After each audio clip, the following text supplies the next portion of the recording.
Paddington is back. Got my eye on you, bear! And up to his paws in a brand new adventure. Hold it right there. But I'm not the thief. Je voulais juste savoir, alors Paddington représente beaucoup l'autre, l'importance d'accueillir le regard de l'autre. Alors la situation en Grande-Bretagne politiquement a peut-être, je ne sais pas, influencé le Paddington 2. Je voulais justement savoir, avoir votre avis là-dessus, savoir s'il y a eu des modifications scénaristiques ou des choses comme ça. Voilà, merci. Well, obviously, Paddington represents the other, how we welcome the other, the outsider. Politically speaking, were you influenced by what is happening at the moment in Britain, and did you consequently modify the script as you were going on? No is the answer. No, it's we. I think the spirit of Paddington is about kindness, and he searches for the good in other people. And we looked at, he is a little bear in a big world, and he is trying to hold on to his values. And we really looked at the films of Frank Capra, especially the pre-war films of Mr. Smith Goes to Washington and Mr. Deeds Goes to Town, and they're really films about a little person with good nature going into a big cynical world. So I think the lessons of those films of kindness, of openness and generosity are as true, if not truer now than they are then. So I think the film has resonance now because of what is happening in the world, a world where we are very good at tribalizing ourselves and putting ourselves into different camps, no matter in 1,000 ways. Background, you know, ethnicity, wealth, nationality, political divides. And I think what is wonderful about Paddington is he breaks through those things, but I feel those are timeless issues rather than something about European politics at this moment. Alors c'est vrai que donc nous n'avons pas changé le scénario. Ce que nous avons voulu garder, c'est l'esprit de Paddington, c'est-à-dire sa bonté, la façon dont il recherche toujours le bien chez les autres. C'est un petit ours dans un monde vaste. Et ce qu'il essaie de faire vraiment, c'est de garder ses valeurs. En fait, évidemment, c'est l'esprit des films de Frank Capra, bien sûr, comme Mr. Smith Goes to Washington, mais c'est toujours l'image d'un petit personnage qui plonge dans un monde de cynisme. Et les leçons à en tirer, eh bien, ce sont des leçons de bonté, de générosité, de partage.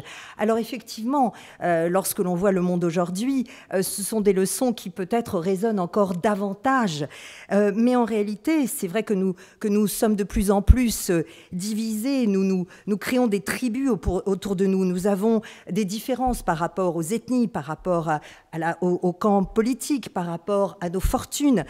Donc évidemment, ces problèmes sont évidemment encore plus vrais aujourd'hui, mais ce sont en réalité des concepts intemporels qui n'ont rien à voir finalement avec les problèmes actuels qui sont évidemment partout en Europe. Guillaume, je vous vois sourire à tout cela, je sais que votre anglais est absolument parfait, mais vous-même qui faites partie de l'aventure depuis le début, puisque vous êtes la voix essentielle de Paddington, comment vous-même vous êtes-vous plongé dans cet univers et comment avez-vous retrouvé Paddington pour la deuxième fois? Je l'ai retrouvé avec beaucoup de joie surtout. Non, ce que j'ai encore plus aimé là, c'est que, par exemple, que ce soit le pop-up ou que ce soit...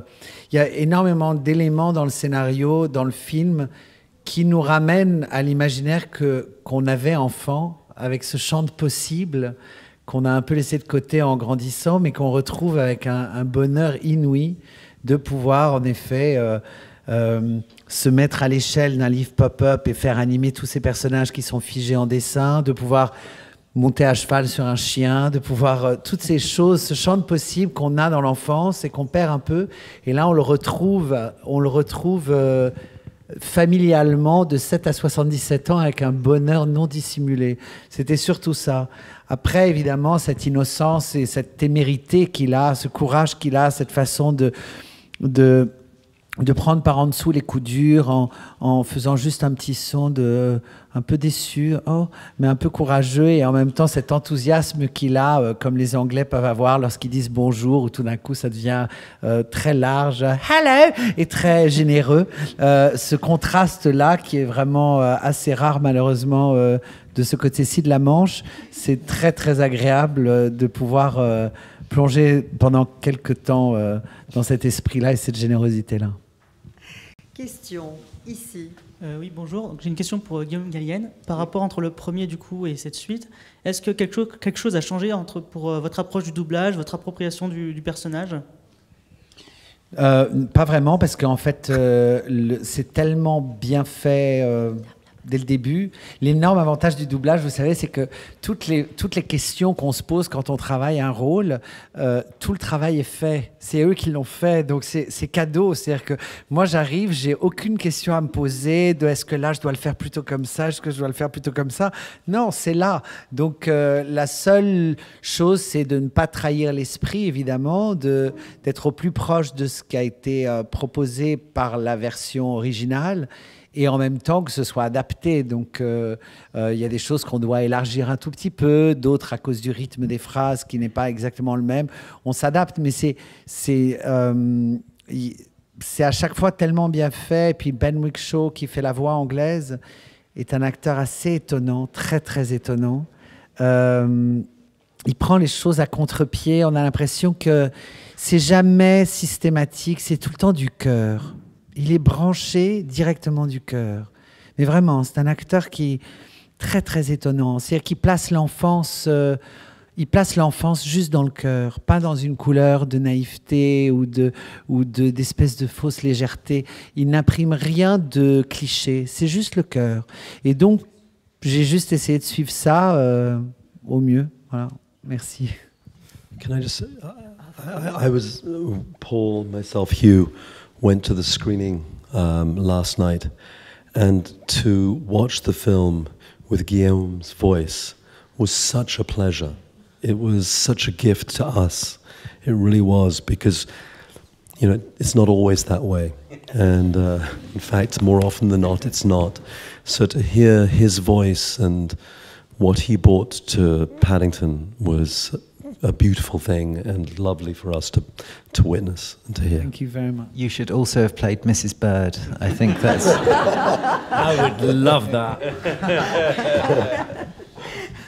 Nous aussi, on adorait. Alors, c'est vrai. Alors, David rajoutait que hier, justement, ils ont découvert avec Paul et Hugh le film avec la voix de Guillaume, évidemment. Ils me disaient, voilà, ça a été un plaisir, mais aussi un cadeau. Parce que ce n'est pas toujours le cas, bien au contraire. Et là, d'entendre la voix de Guillaume, d'entendre tout ce qu'il avait finalement amené dans son jeu, eh bien, c'était un moment formidable. Et Guillaume de rajouter, mais voilà, il serait parfait en Mrs. Bird. Et Guillaume de rajouter, mais j'adorerais. So maybe... next time. I love Julie Walters and too much. J'adore Julie Walters, voilà, bien sûr, trop. Bonjour. What is your favorite scene in the movie and your best moment of the shooting? It's for everybody. Donc, quelle est votre scène préférée dans le film et le meilleur moment du tournage? Best memories, best moments. Yeah. I think my favorite scene is, it was also probably my favorite scene to direct, was the scene where Henry and Mary have broken into Phoenix Buchanan's house, the baddie's house, and Hugh is there, and they're very difficult to do, these scenes. They hopefully they look easy, but it's sort of three people, and I remember it being one of those days where you go, I have three of the best performers in the world. Two Hughes, so that was awkward. I know, and I never. So you know, we just used surnames. I have a big directing stick, which helped me. No, there's no stick. But it's really lovely when you go. They are exquisite performances, and to put them together in the editing room afterwards it's just a real pleasure. Thank you. Good taste. Donc vous avez bon goût, mademoiselle. Alors voilà, la scène qu'a préférée Paul et qu'il a préféré aussi mettre en scène, c'est lorsqu'évidemment Henry et Mary se retrouvent dans la maison, qui sont en train évidemment d'entrer chez Fenwick sans qu'ils le sachent, et puis rajouter, puis en plus il y avait 2 Hugh, donc voilà, c'était difficile. Et d'ailleurs, Paul de rajouter en riant évidemment, d'ailleurs j'avais 2 comme ça, tant pour les réaliser évidemment, non. Mais c'est vrai que lorsque l'on a 3 personnages et dont 3 acteurs extraordinaires, c'est vraiment un joli moment. Et c'est vrai que de les voir vraiment interpréter avec nuance cette scène, eh bien en salle de montage, c'était vraiment un réel plaisir. What about you, Hugh?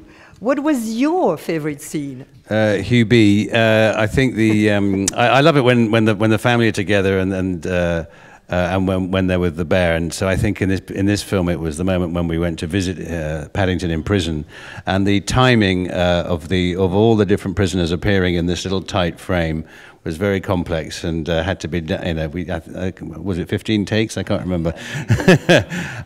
So that was, and being on the other side of the glass watching them do that was hilarious, because they're all wonderful comedic actors in their own right, and to see them all come together was great. And then the writing of that scene is really fun as well, and just the simple gag that Mr. Brown turns off the wrong button, I think is very funny.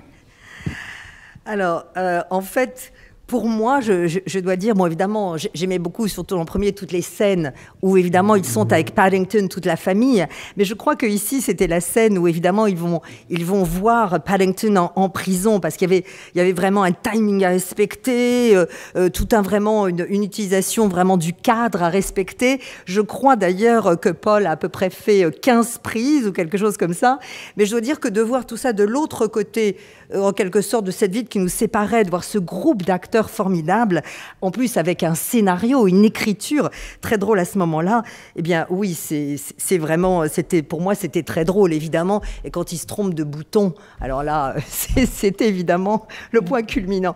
As a producer yourself, I mean, were there scenes that you felt were funny or you remember most? So as a producer, I'm not going to, and who always wants more, I'm going to talk about 2 scenes.